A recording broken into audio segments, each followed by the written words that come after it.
There are a lot of things going on in the media landscape right now, Templar 10. You and I just got done with a 15-minute rousing conversation about the NFL draft. We're going to be doing an episode about that coming up here pretty soon.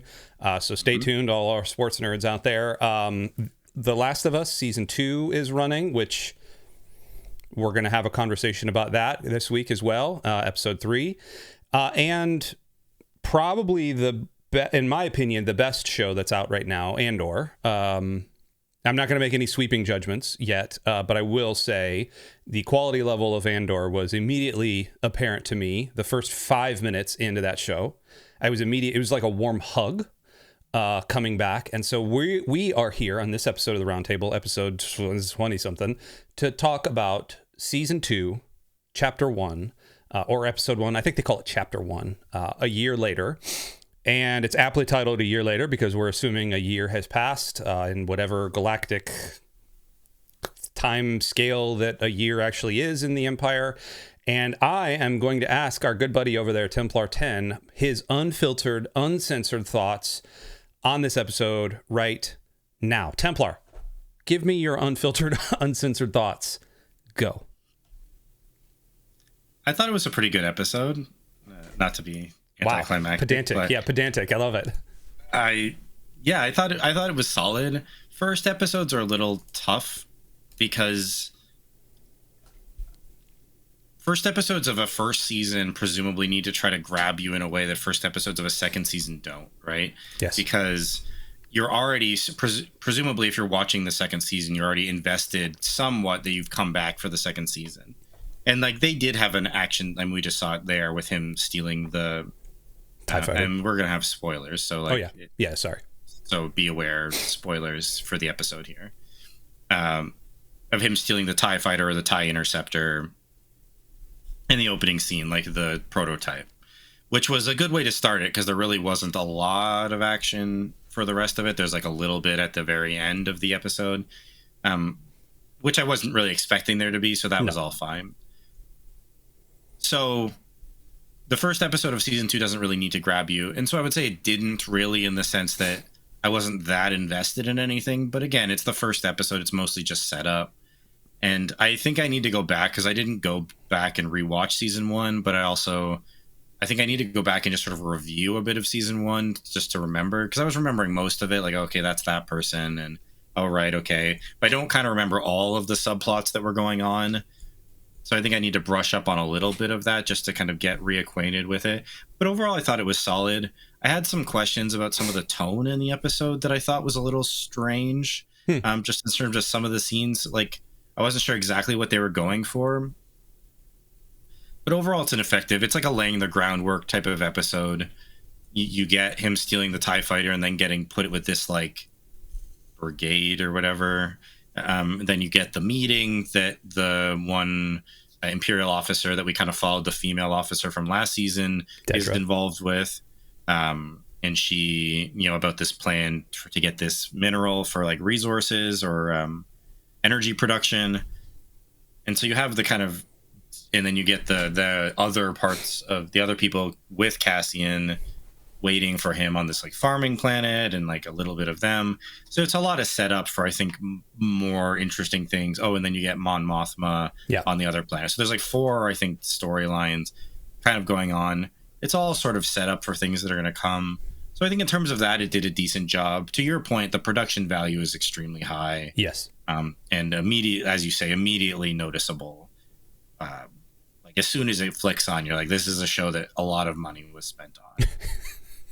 To get it. Now, we'll talk about it. Did enough money go to the writing? I have some concerns about that, maybe. But overall, I think it was a solid episode, and I'm interested to see where it goes. Okay. So let's take it chunk by chunk then. I want to talk about the Andor story, and then I want to talk the Cassian Andor story in particular. I do want to talk about the kind of what's happening here with Krennic and kind of the evil bad dudes, the evil corp, if you've seen Mr. Robot. I want to talk about kind of the stuff that's happening also with Dedra, and there's some things that are going to happen later, and then and talk about Mon Mothma, and then I want to talk about Bix, and so kind of in that order. So let's back up. Cassian, the reason I said this felt like a warm hug, Andor was arguably, in my opinion, the breakout show of Disney Plus in the Star Wars franchise.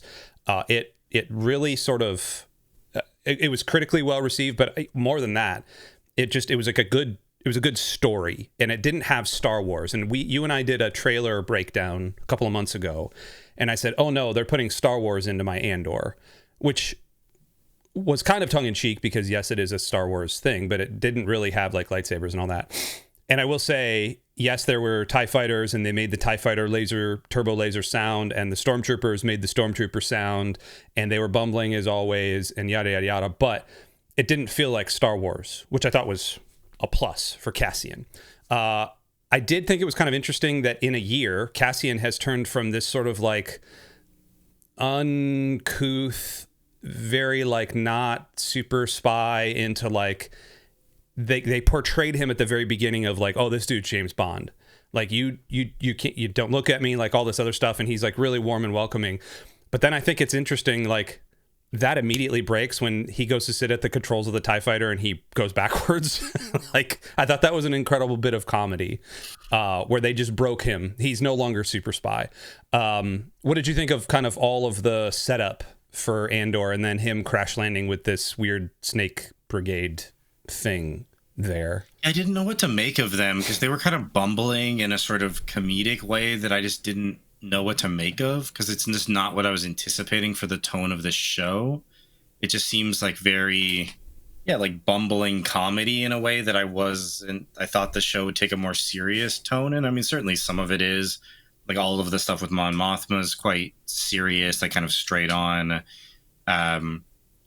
Some of the Imperial stuff was also sort of weirdly comedic with like the propaganda guys in a way that was sort of strange to me. It's okay. Again, it's kind of set up like maybe they're going to do something interesting with this brigade or whatever, but I have to say I wasn't really into them right away. Again, the tone wasn't what I was expecting. I was expecting it to be more kind of straight on serious. And that, and like his like sort of not failed escape, but like, again, bumbling, sort of like ramming into everything escape from the base at the beginning just kind of was a much different vibe than I thought going in. Because the first season, maybe I'm misremembering, I don't remember a lot of comedy. I don't really remember a lot of humor in the first season. It was pretty like dire, we're facing these consequences. It's, our death is what's coming for us if we get caught. Like it's all very serious kind of spy espionage stuff. And this starting off with a kind of weird, he's ramming into everything escape, and then this kind of bumbling idiot brigade guys it was just a very strange start to me. So I don't know if that was intentional to say this season's going to be more lighthearted or more just a different tone, I guess, than season one, or if maybe that's just a kind of one-off aspect that these guys are sort of idiots and they're kind of funny and then they're going to move on from it. Because I don't know if that worked for me particularly well. So I do need to put a pause here and caveat by saying they dropped 3 episodes at the very beginning, and that was very intentional. Obviously this thing's 12 episodes, and so they can't go 12 weeks. 3 months of anything in a streaming platform is just death. You might as well not do that. But I've watched all 3, and I will tell you that there are, just like in Andor season 1, where there were kind of mini arcs that were happening, there are a couple of mini arcs that happen in the first 3 episodes that come to resolution, but also that tie into the larger narrative, which I think, to your point about the writing, trying to take, we're looking at the totality of season 1. Season 1 did essentially 2 arcs with Andor. It did kind of the A plot, which was the stealing of all the treasury stuff, and then the B plot where he was in jail, right? And there was kind of an intermedium there. This, I don't know if they're going to do 2. I don't know if they're doing 4. I don't know how they're going to do it, but I will say that in the 3 episodes, there's a couple of like little arcs that come almost to a close. One of them being the Andor thing, and I'm not going to say how it closes. It kind of comes to a close with the bumbling kind of weird brigade. I don't yet know what their purpose is, other than it does serve to fill some of the story as to how the rebellion works. And I think if I had to take my Andor fan hat off and put my Star Wars fan hat on, they're doing an interesting thing there with Dedra, who Krennic comes up to at the very end of the episode and says, how would you do this? And she says, I would frame it as a rebellion. I would, take control. This is how I would do this. And then they're showing an actual rebellion happening. And I wonder if they're not putting both of these in your view and saying like, yo, the real rebellion was ragtag, but the Empire actually started a rebellion that the rebellion then the actual rebels fed into. I don't know, but I'd be interested to see if if it's almost like a weird juxtaposition of, the Empire actually shot itself in the foot when it went to this planet with all these spiders, installed a rebellion, and that rebellion backfired. I think that would be fascinating. Yeah, so for context, I don't know if we already stated it, but Chino has watched all 3 episodes, and I've only watched the first one. Right, yes. So some of my concerns might be nothing, because I just haven't had a chance to watch episode 2 and 3 yet. And I'll get caught up, so we'll do episodes where we talk about probably multiple episodes like we did with Silo and like we did with Severance, where we did a couple episodes at a time. So we'll have some like that.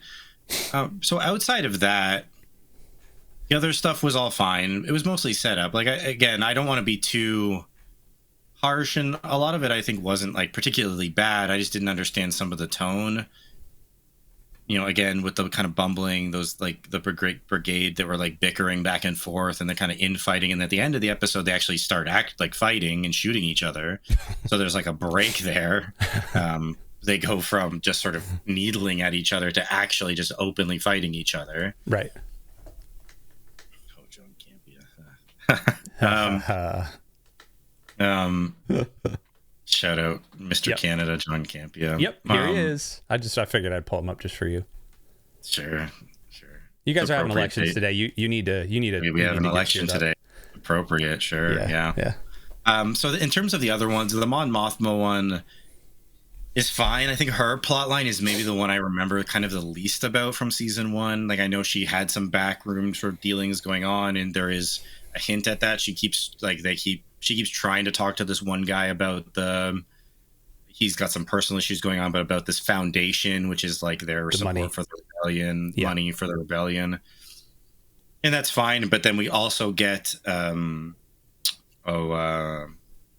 store owner. Luthen. Right. Who's there as well. So we get a little bit of interaction between those, which they did overlap in season 1.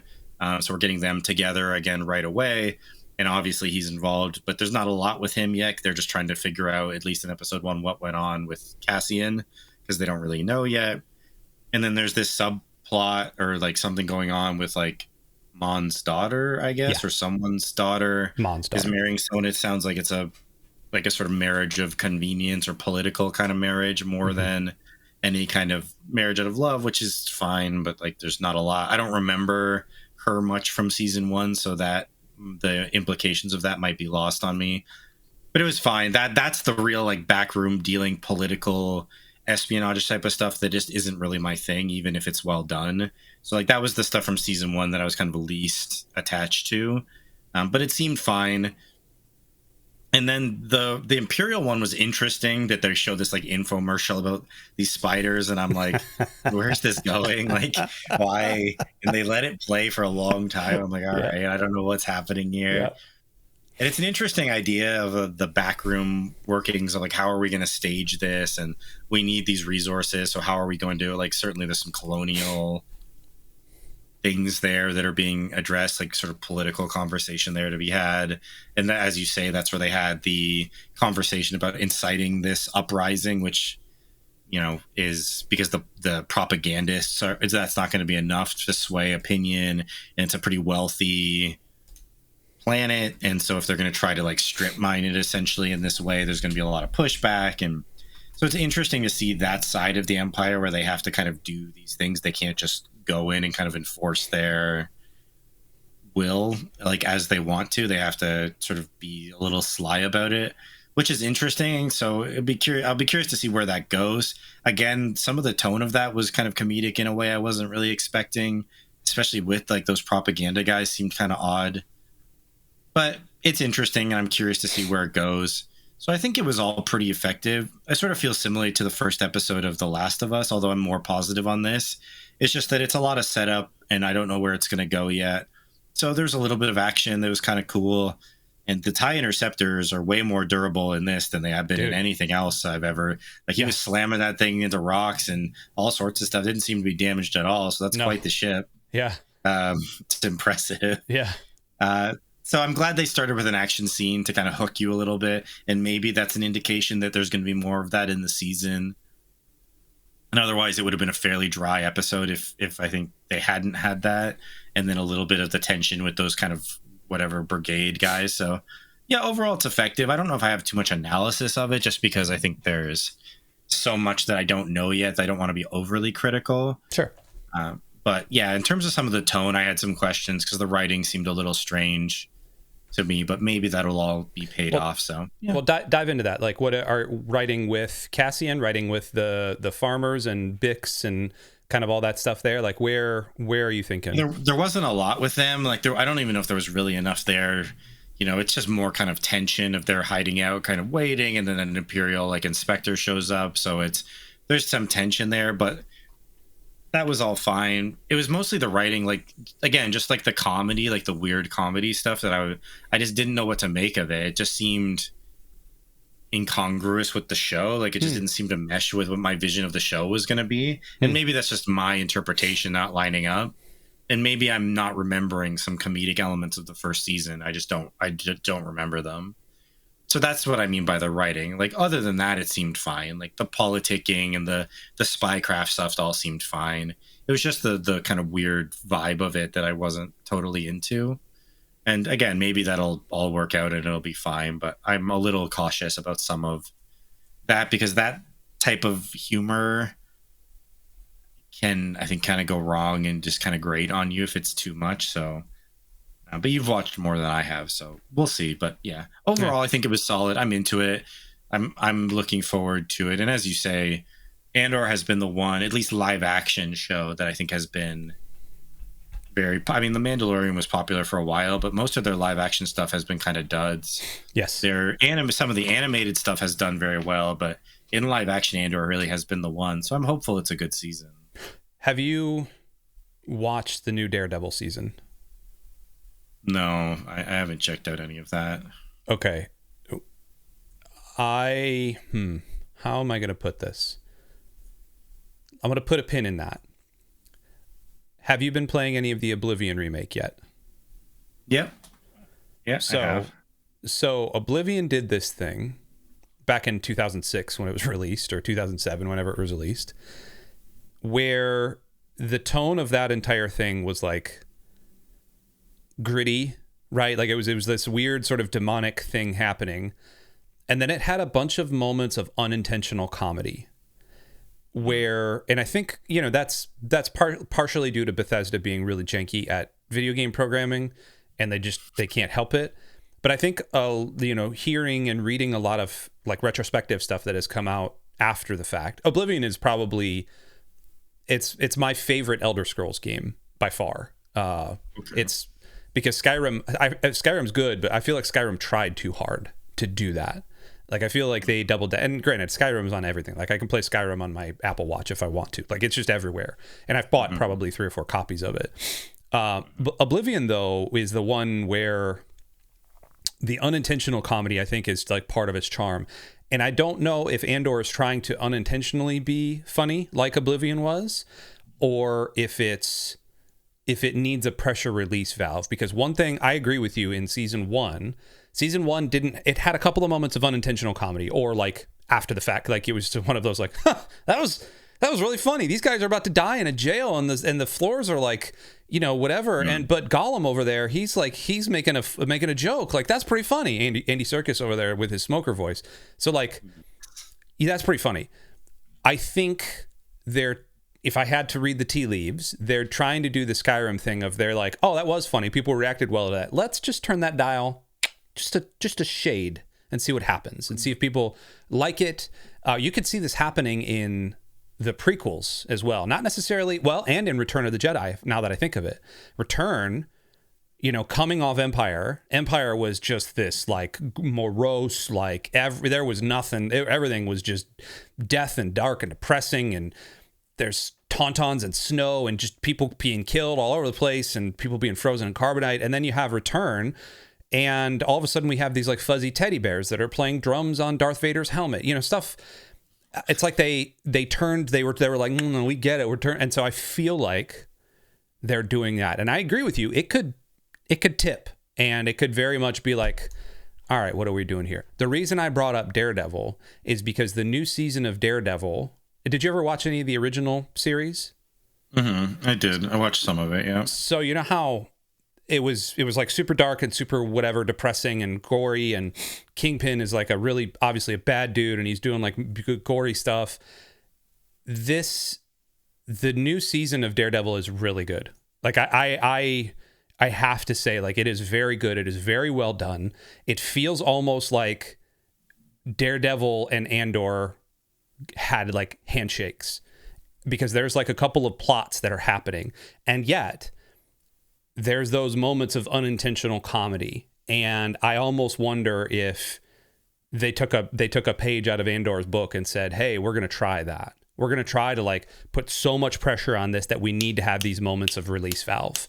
I don't know. I highly recommend that, though. This is not a show about Daredevil, although we could do one if you wanted. All right, we're running a little long here, just on one episode. Anything else you want to chat about with this? Anything? Also, Cyril. I can't remember if Cyril shows up. The weird inspector dude. Does he show up in episode 1? No, I don't believe so. Although I saw his mother in one of the clips we were watching for later in the season, so yes. I'm assuming he does show up, but he's not in episode 1 that I recall. Okay. He does show up, and then yes, there's an interesting thing happening there that I would love to get your take on, because it took me a little bit by surprise when I saw what was actually happening. So I'd be curious. Anything else we need to cover on this? No, I think I'm good. I did, solid episode set up.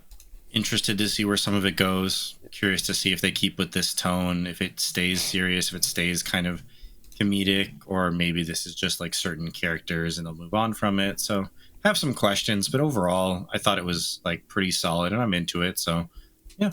Do you feel like Star Wars has a formula, right, where they'll have super serious characters, but they'll also have like the comic relief figure? Like, I'm trying to think. It was C-3PO and partially like Chewie in the original 3, and definitely they were setting Jar Jar up for that, and then that just thankfully blew up in their faces. I don't know who it would have been in the newest, maybe BB-8, just because he's cute and he kind of did some funny stuff. I don't know. And C-3PO. Yeah, there was just a lot of jokes in the newer one, though. Like, there was a lot of people cracking jokes. I mean, Finn and what's his name were always like sort of Oscar Isaacs, side eye stuff, like kind of jokes about things. Yeah, I mean, it's certainly always been an element. Like, Star Wars has never been the most serious. I mean, it deals with serious subjects, but yeah, they've always had a decent undertone of like kind of comedic elements, probably because of that, right? Yeah. When you're dealing with like, hey, this thing that they do can blow up a whole planet or a whole system at a time. Even Han, right? I mean, Han in Force Awakens is pretty funny when he's like, that's not how the Force works, or like whatever, right? Like, so yeah, it's always been an element of that. It just seems Andor especially but first season seemed quite serious in a way. Like, it was more going for like Tinker, Tailor, Soldier, Spy more than it was going for James Bond or something. Yeah. And so far this seems more like James Bond kind of, and from the first episode anyway. So I'm just interested to see where they go with that. So I will tell you, after 3 episodes, I'm very high on this show, and I'm just going to leave it at that. Sure. Yeah. Cool. And I'll check out more. I'll watch the other 2, maybe not today, but this week I'll for sure check them out. We'll be having more episodes on it, and The Last of Us episode 3 I got to check out as well, because I think it dropped yesterday, right? And It did. And my wife and I, we started The Handmaid's Tale. Really? On your recommendation, yes. So How, spoiler on your review so far? it's okay. I mean, the first couple episodes are pretty rough, where they're introducing you to all the kind of elements of the world. That's as far as you are as the first couple episodes? Yeah, we've only watched like the first 3 episodes or something. Oh, okay. So it's good. And I did read the book years ago, and I have some memory of it. So, it mostly lines up from my memory. So I'm interested, though, to be honest. Like, I don't know how many seasons is the book. I don't know if it's just season 1. Yeah. I'm interested in kind of the later seasons where they expand the world a little bit. Yes. Because that was my feeling about the book. Was I didn't love the book, but I liked the world building in it, and I was sort of interested in seeing more of that world. So I'm actually not that interested in season 1. I'm sort of more watching it to get to some of the later stuff when they do expand it out and do more exploration of the world. So, did you ever watch The Leftovers? No. Okay, great show. But The Leftovers was one of those shows that was based off a book. Season 1, just like Handmaid's Tale, was the season 1 was based off a book, and then they didn't necessarily retcon anything for season 2, but season 2 had a definite like shift, and then they expanded on the story completely. And The Leftovers season 3, like arguably one of the best seasons of television out there. The way that Handmaid's Tale does season 2 through season 6, which is what they're on now in the last season, season 6, arguably they do more in terms of character development, in terms of story, and definitely in terms of world building than they ever do in season 1. Season 1 is pretty like they're following June or Offred, whatever she's known as right now, and they're following her and her storyline pretty tightly. But pretty quickly out of the gate in season 2, they open it up and they start showing you the actual other colonies and the other everything, and it's fascinating what they do. Yeah, so I'm looking forward to that. So season 1 is fine so far, and it is mostly the book from what I remember of the book. But, it's okay. So, but my wife and I were looking for something else to watch because she didn't watch Andor and she doesn't really have any interest, and she doesn't like zombie stuff, so I can't watch The Last of Us with her either. So had to find something to sort of watch with her. Interesting. Well, I look forward to talking to you about that. We are going to get out of here. Stay tuned. On our next episode, I believe we're going to be talking about The Last of Us. Also, a reminder, you can go and vote on our best video game franchises of all time bracket. The link is in the doodly-doos. Please go click on that. That is dropping as of right now. That is open and available. Go click the link. It's going to take you 30 seconds to vote. Make sure to vote for Red Dead over Mario in that very first question. Just trust me, you're gonna want to do that because Red Dead is better. Cool. And that's going to be it for Templar 10 over there. I am Chino Mage. We love you. We'll see you next time. Goodbye.